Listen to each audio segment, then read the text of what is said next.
Assalamualaikum Abia, kipan tak hadapi suami sering membuat delik, baik perkataan maupun perbuatan terhadap istri dan anak. Kipan ko jawab po. Lakaw bro akai babah agi abah urinyong. Atai kadro urmoh mulai papidorot gempepep sampai uli kedmoh gula kebiu. Gekun merangkap puak kana ke perumoh. Kiban tak hadapi lakawanyan. Sabar. Man tak sabar model-modelnya. Nya menyebit na sabar sarang doah dron je kau dia. Nyan kira ju na sabarnya gelantau na merati.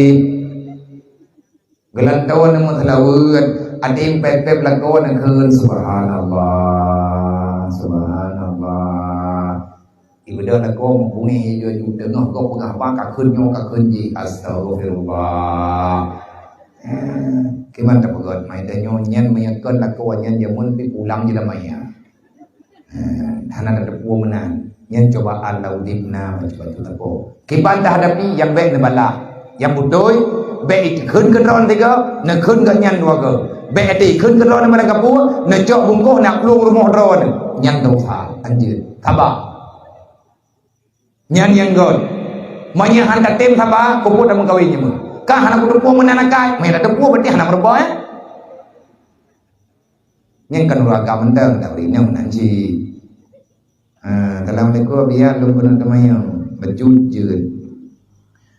Salat mencegah perbuatan keji dan mungkar. Betul. Seseorang yang janji Allah, seseorang melaksanakan salat dengan rajin dan taat, namun perbuatannya setiap hari serba kekejian. Yang menjadi pertanyaan, bagaimana hubungannya dengan kalimat yang tersebut di atas? Atas jawaban kami ucapkan terima kasih.